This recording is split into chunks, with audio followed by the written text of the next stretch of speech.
Go. Benjamin Franklin once said that by failing to prepare, you are preparing to fail. This is the main idea of this study. My research is titled Enrollment and Preferred Learning Modalities in the New Normal. I hope that you would learn as much as I have learned from this study. I am May Anjoy D. Romanes. I am the Senior Education Program Specialist in Planning and Research in the Department of Education, Philippines. I am a researcher, I am a licensed teacher, and an education leader. The coronavirus COVID pandemic has defined the global health crisis of this generation. Since its emergence in Asia late last year, the virus has spread to every continent except Antarctica. Cases have been rising daily in different countries. The ongoing pandemic has spread in the Philippines starting January 30, 2020, when the first case was confirmed in Metro Manila. As of November 1, 2020, there have been 380,729 confirmed cases of the disease in the country. The COVID-19 pandemic has affected not only the industries, but also the educational systems, leading to the closure of schools, universities, and colleges in an attempt to contain the spread of COVID-19. According to the United Nations, as of June 2020, COVID-19 pandemic has impacted 94% of the world students' population. In the research locale itself, it has affected more than 340,000 basic education students from public schools alone. Education Secretary Leonor M. Briones stood firm that basic education classes in the Philippines shall open on October 5, but not necessarily through face-to-face mode, as she stressed that learning could not be postponed until a vaccine against COVID-19 becomes available. The department maintains that learning should never stop and education must continue. Its Basic Education Learning Continuity Plan, also called BELCP, confirms that amidst the fear and uncertainties brought by COVID-19, the learner shall receive quality, accessible, relevant, and liberating basic education. As a learner-centered institution, the Department of Education is committed to ensure the readiness of the school facilities, learners, teaching and non-teaching personnel, school administrators, and the community in time for the school opening in October. This research answered the following questions. First, what is the enrollment data of a school's division in the Philippines?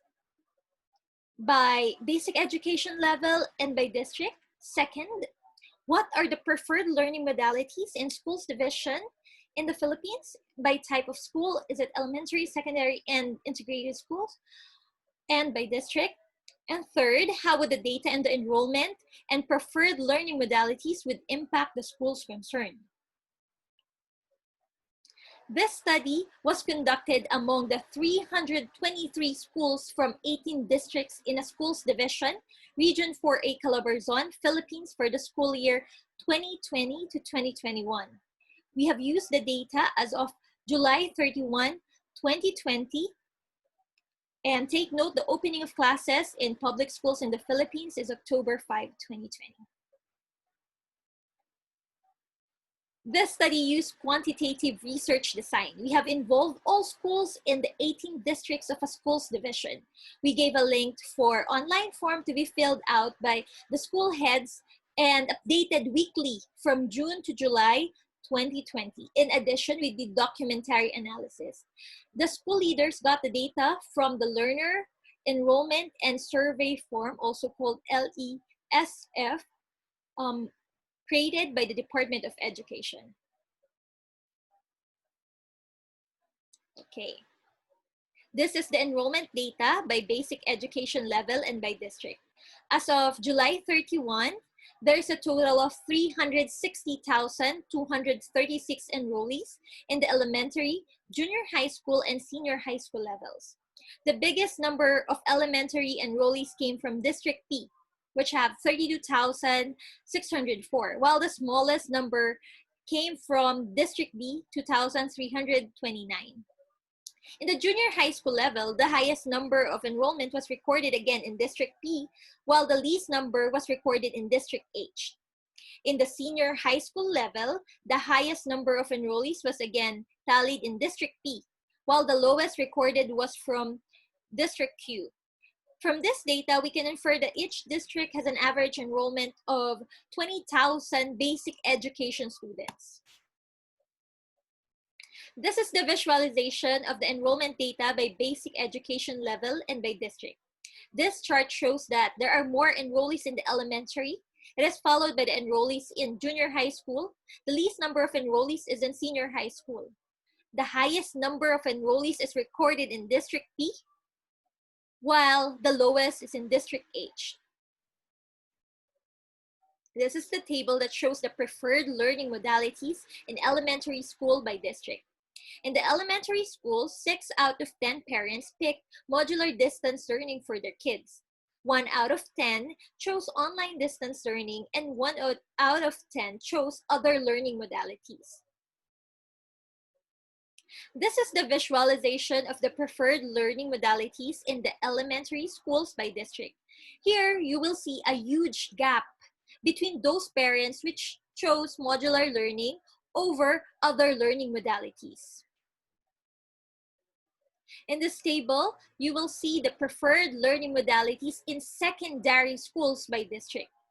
In the secondary schools, 4 out of 10 parents pick modular distance learning for their kids in high school. 3 out of 10 chose online distance learning. 1 out of 10 chose blended learning. This is the visualization of the preferred learning modalities in secondary schools by district. Here you will see the pattern of preferences for the learning modalities is way different from that of elementary level. There are some districts with huge gap between the modular distance and online distance learning. Surprisingly, there are few districts which preferred online distance learning the most. In the next table, you will see the preferred learning modalities in integrated schools by district. Integrated schools are the schools offering both elementary and secondary education. There are only 3 districts with integrated schools, namely districts F, N, and O. In the integrated schools, 6 out of 10 parents pick modular distance learning for their kids in high school and elementary level. 2 out of 10 chose online distance learning, and 1 out of 10 chose blended learning. This is the visualization of the preferred learning modalities in integrated schools by district. Like in elementary schools, you will see a huge gap between those parents which chose modular learning over other learning modalities. Okay, this slide shows the summary of data aggregates on the preferred learning modalities.